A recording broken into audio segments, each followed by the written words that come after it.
Welcome back, Daily Sports Talk, Zone In Media. A lot to break down over the weekend, of course. We're going to start with your New England Patriots hosting the Washington Commanders in another epic collapse in Foxborough. They go down to 2-7. Who drank the Kool-Aid this week? Who's been on that Kool-Aid? Not me. No, not me. Hey, don't look at. I have spilled the Kool-Aid every single week. That's my thing. Listen, As I've said, after that Bills game, people started believing. I have not. Oh, let's not. And I don't hate receipts. Boston teams. I don't hate Boston teams, but they needed to do something before the trade deadline. Let's not trade anybody. Oh, we're a winning team. No, but anyways, this team just sucks. This team is not good. You can't trade anybody because Bill's still hanging on. And who wants anybody from this by his team? gray hairs. I mean, Jonathan Kraft is up there. They caught him on camera basically saying, this team's not good enough. This team... I mean, you're looking at the product. It's the same thing every week. Mr. Panic Attack Jones. I mean, he sees a rusher coming. He just throws off his back foot. Throws up lollipops that should be completed. I mean, it's the same thing every week. The same situation. Bill doesn't get them ready to play. They're down 10-0. They have chances to score. They don't. They have a chance to get the ball back with, I think it was 3.5 minutes left. The great Mac Wilson. That name just does not have a good connotation. Mac Wilson just lines up offsides. They get a first down. They run off about another 45 seconds to a minute. I mean, it's the type of things that lose you games. The Commanders are not a good team. They traded away the two best pass rushers, and Mac Jones still looks like he's a deer in headlights. I mean, like they cannot protect him. He can't protect himself. So Juju Smith-Schuster can't. No, Juju Smith-Schuster can't catch. He's at somebody's prom. Yeah, he's at somebody's prom. He's probably TikToking on the Patriots logo. Juju had 2 great catches at the end of the game. So that makes up for his previous 8 games, where he probably caught like 4 passes. Because he's only been thrown 2-3 times. But he also sucks. He did go down on depth because he sucked. Yes, and also yeah, I got one more thing about Tyquan Thornton. He's running a route. He's supposed to break about 3 yards earlier, and he just lazily turns to the left. And Mac Jones was screaming at him, and he's saying, "You're running the wrong route." And Tyquan Thornton's just, "Okay, I guess I'll just walk away." I don't know. Does not care. Nobody. It doesn't seem like anybody on this team cares. No, Mac doesn't care. No. Sorry. Yeah, I mean, I'm going to have to somewhat agree with Matt on some of his points. He's a little angry over there. But, no, I got to watch the last 2-ish minutes of the game, which was, like, the worst part of the game to watch, apparently. But, you know the team's a joke when the commentators are sitting there like, Mac needs to learn how to like throw to a new target if his original target isn't running the route that they're supposed to or gets blocked off from their route. That's when you know the team is a joke. I don't even know how he threw that last interception. It shouldn't have been an interception, and he just was making horrible decisions, and he finally got what he deserved in the end with those horrible decisions because he got lucky up until the interception. But like special teams really screwed the Patriots in that game, honestly. I mean, like Matt said, Mac Wilson made 2 mistakes. One ended up hurting them more than the other because he made 2 penalties on the same play. Lining up offsides and holding a guy. The great Brendan Schooler. Oh, and then, granted, I mean, even the commentators were saying that wasn't a lot. Like, Schooler was pissed about that, and there really wasn't a lot there that would disrupt the Commanders' defender. But, I mean, Mac Wilson will not be in the game in Germany against the Colts. He won't be. But to your point of the team not caring, it's like Mac Jones actually finally looked like he was like, wow, I really screwed up on this one. Like when he threw that interception, like they pan to him and he's like crouching down, head in his hands. I think he's done. I don't think he wants to come back here. I wouldn't want to come back here if I was him, but honestly, I don't know what team would take him at this point. But, you know, this team is just garbage. I'm going to go back to one of Matt's points from last week. I think Bill's just in it for the wins record, and he doesn't really care about making improvements to this team. I mean, when I look at it, that letter from Robert Kraft at the end of the season last year is the biggest slap in the face a fan could have. The team got worse from last year. No matter how much of a crap show it was with Patricia, he ran a simple offense for simple-minded players, and the Patriots can't handle a Bill O'Brien NFL caliber offense. They are a high school level, like, give it to Stevenson and just go from there. It is just a total crap show. So, there were a couple points last week that we brought up. Obviously, like I said, I only got to watch the last 2 minutes of the game last week, but I'm pretty sure I saw Juwan Bentley in the game. I don't know if he did anything, and Duggar. Like, I don't know if he did anything in the game either. No, He caught an end zone interception that they didn't get any points off of, right? No, it was a terrible decision by Sam Howell. He just threw it right into Duggar's arms, and that. which Howell does. No, but I'm saying, like, another thing Should have done more. No, another thing. I mean, they can't lead long drives. They got a touchdown. They got a touchdown to make it 10-10 or 10-7 because they fumbled at their own 25 Washington. I mean, they can't. They basically got 10 points again. They can't get points unless they hand them field position. Like the week before, what was it? The 40-yard line. They got a drive. And they had to go 40 yards to get a touchdown. I mean, it's the same thing every week. They can't go on 75-yard drives. I understand not every time, but they get like 10 drives a game, and it seems like if somebody doesn't hand them like 40-yard drive, they can't get a touchdown. It's always field goals. I mean, And now the Commanders are officially a better team record-wise than the Patriots. They could have came out of that game with they were the better. same record. I think they're a better team. I thought so too. I'll Also, take any team. if you look at what the Patriots did last year as well, they were really winning games by abusing backup quarterbacks. Yes. I'll never forget the Indy game last year. It's like their third string guy. Sam Ellinger. Yeah, Sam Ellinger, and then it's just Judon and Uche just destroying his life. You know, they really couldn't win that many games unless they played backup quarterbacks. And then this year you get to see what they look like against actual competition. But then this year, second half against Brian Hoyer looks like the next Brady. Yeah. I think he went like 10 of 14 or something. And he was driving the ball on that defense. I mean, that's the type of guy who you absolutely intercept 3 times, probably take back 2 for touchdowns last year. This year, just nothing. Brutal stuff. The Patriots go on to Frankfurt, Germany to play the Indianapolis Colts. It'll be another mediocre team that we are going to probably Who's lose to. showing up for that game? we probably lose to Indy, but we'll see how Gardner Minshew goes out and looks like Patrick Mahomes against the Patriots. We'll have to see what it I looks like. can't wait for that Giants. We're on track for our longest sports talk yet. Yes, we are. I So can't wait for that Giants game. That game's going to be 6-3. it's going to be like the Super Bowl in 2019. All right, well, we'll move into the Boston Celtics next. Wagon in the Eastern Conference. The Boston Celtics are humiliating the East. It is a circus. At the last 3 games they've played, they've hit 70 points in the first half. Disgusting. I mean, if I could pick let's a move player that could improve, it would be Jason Tatum. He needs to be a little more consistent. Yeah, he does. He should be dropping 40 a night instead of 30 a night. Let's be real.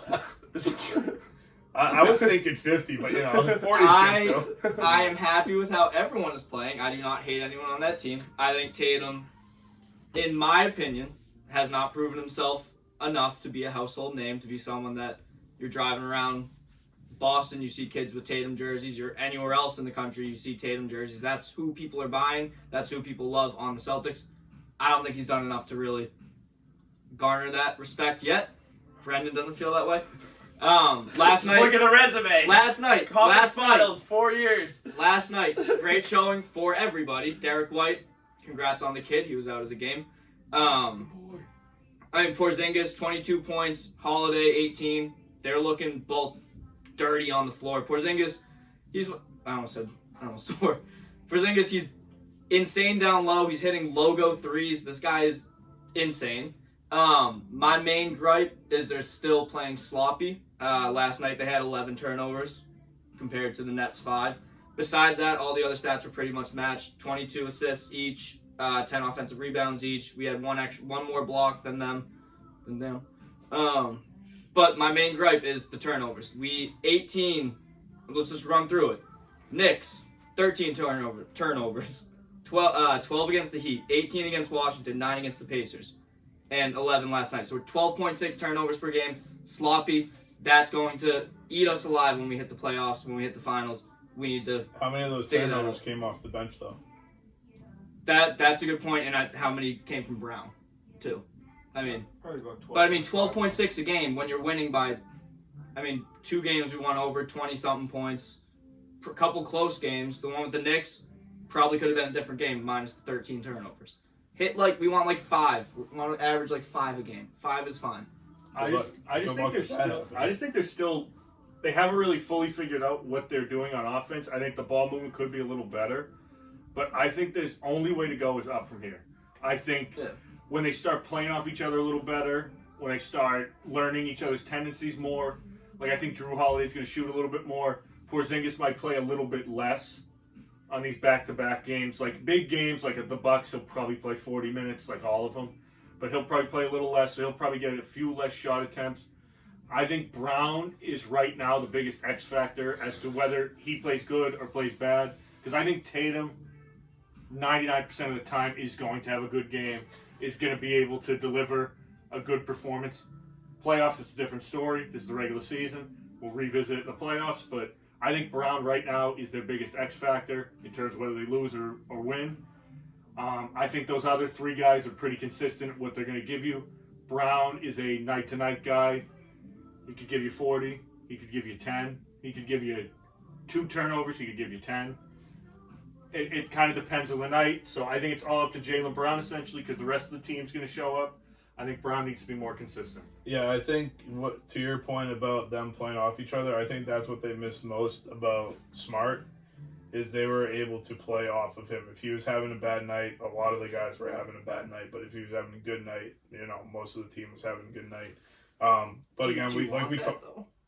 What? Would you want that in a team, or would you want if Smart's having a bad night, that the other players are stepping up? Well, I'm not saying they're missing the bad aspects of it, but I'm saying playing off of him, you could tell how well they were playing based off of what Marcus Smart was doing in that game.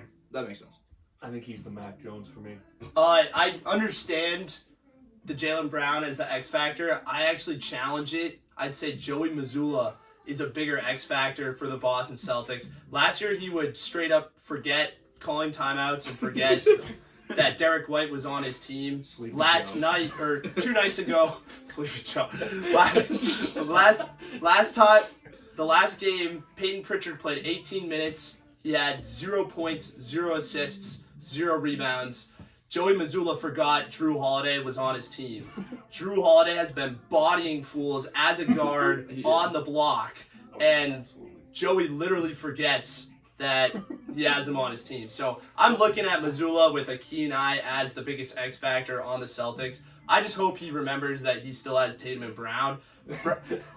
Brad Stevens made the bench shorter, so it would be easier to remember who is on the Celtics for Joey Mazzulla. That's also on the assistant coaches too. I know that it's on Joe Mazzulla to obviously make, but is no assistant coach telling him Peyton Pritchard's just running track out there. He's not really doing much. 0 points. They told him after 18 minutes. Really? They were trying to figure out when to tell him, when it would be a good time to tell him. But that's what I'm saying. I thought they had Sam Cassell be there to basically be They're head making coach it. 2.0. They're trying to make it foolproof. They're trying to Yeah. make it Charles Lee, Sam Cassell, and now Van Gundy. They're trying to make it as foolproof as possible for the clown that is the head coach of the Boston Celtics. We'll move into our final team. Well, first off, the Celtics play the Timberwolves tonight. Mhm. They should clown on them again. We'll see what it looks like. I'm guessing over under Total points. 13 turnovers. Under. I'll go over. I think Under. it's. They're gonna clean I'm it up. gonna say like 15. Yeah. I think they're gonna win, obviously, but I Yep. think it's just gonna be sloppy. I'm gonna go with 9. Yeah, I mean, we've had easy teams so far. Averaging 12 turnovers a game against easy teams and still putting up numbers is expected, but what happens when we hit the Bucks and it comes down to a free throw, it comes down to one turnover? That's when we need to. This is why we need to clean this stuff up now. Valid point. Yeah, so when we play the tougher teams, we're ready to go. That's why I'm saying 9. Everything else, though, I'm loving this team. They're entertaining. They remind me of like the Warriors, 2016 through whatever 19. They're just an entertaining team to watch. They've got a lot of young talent, a lot of guys that aren't really big names.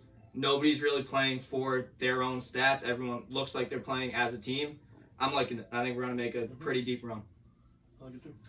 All right, let's move into your Boston Bruins, who just went down to the House of Horrors in Detroit. They come up with a tough loss, a little bit of a crumble at the end. How are we feeling? Crumble at the end. They were Russ was off. They were crumbling from the start. DeBrusque was back to old habits. Matty P stepped up again, got a goal and an assist. Kids going places.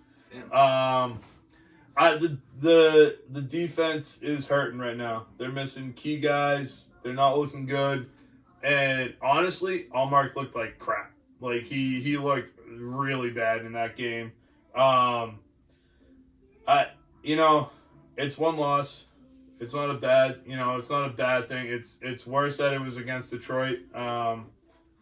It's even worse that Larkin got a goal out of it because Larkin barely does anything for the Red Wings in the beginning of the season. He's one of those guys that does better down the line.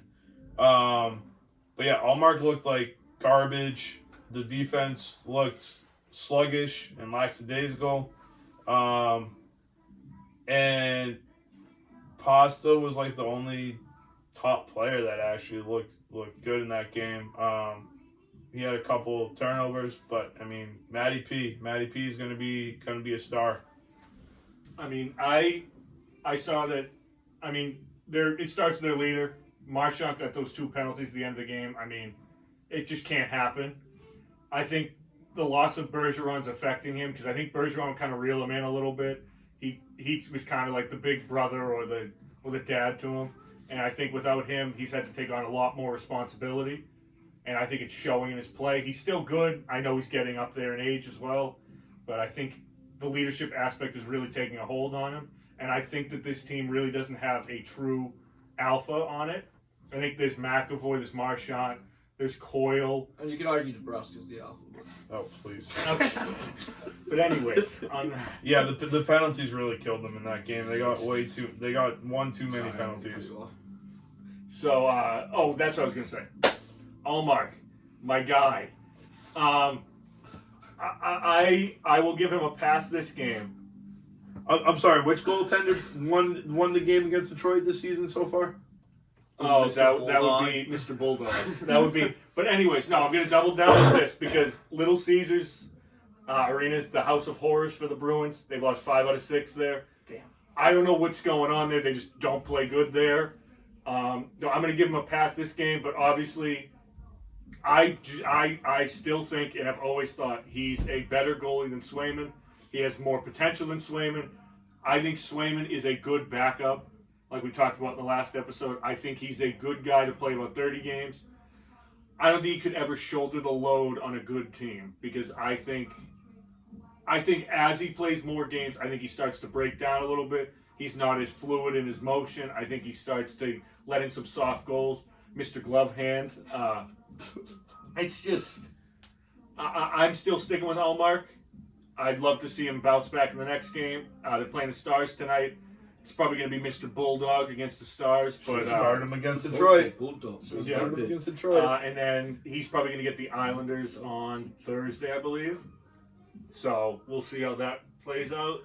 But I'm hoping for a big year from Ullmark again. Otherwise, I think this team's going to have some trouble.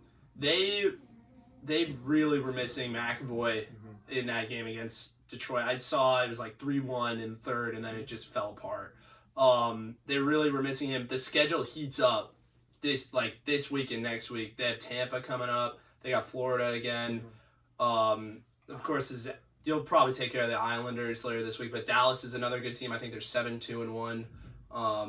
The light schedule with Anaheim and San Jose, all that's all over now. Like this is going to be a big test for the Bruins. I'm hopeful that they can do some damage in the schedule. It's gonna be tough, that's for sure. I don't understand how San Jose is that bad as well. Yeah, San Jose is. They're terrible. But they went to the West. They didn't play the Knights or the Avalanche. Oh, I forgot to say, You know? Lindholm still doesn't have a point yeah. through 11 games. He's like That's tough. he's pushing the offense, but he's just not. He's not taking his chances when he gets them. That's It was crazy. funny because last year in like the 20 games that McAvoy missed or 15 or whatever he missed, I thought he was honestly the Norris Trophy guy. I think he got like 20 points in 20 games or something like that.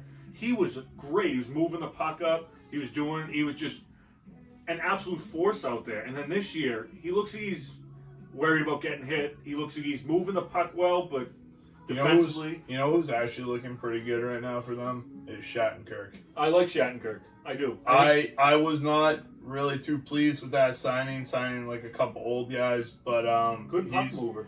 He's been I'm impressed with what I've seen from. I mean, I always known he's a good player, but I just didn't think with the Bruins mentality, I wasn't sure how well he would be at his age on that team. I would love him and Lorai to be together because I think that would be good puck moving defensemen. Yeah. Third pairing defenseman, fifth and sixth defenseman. I think that would be great. I think they should put him with Lindholm for a little bit. Yeah, I mean, I think Lindholm needs to get jump started, so I would say that that's one of the ways you could do it, or even just play him on the first power play. See how. Look how Carlo and McAvoy did when they were paired with Chara. Carlo's been very good this year. Well, big night down for Causeway, that's for sure. You got Bruins at the Stars, and then you got Celtics at the Wolves. So we'll see how it looks for the Bruins and the Celtics. We'll keep you posted tomorrow. And, take care, everybody.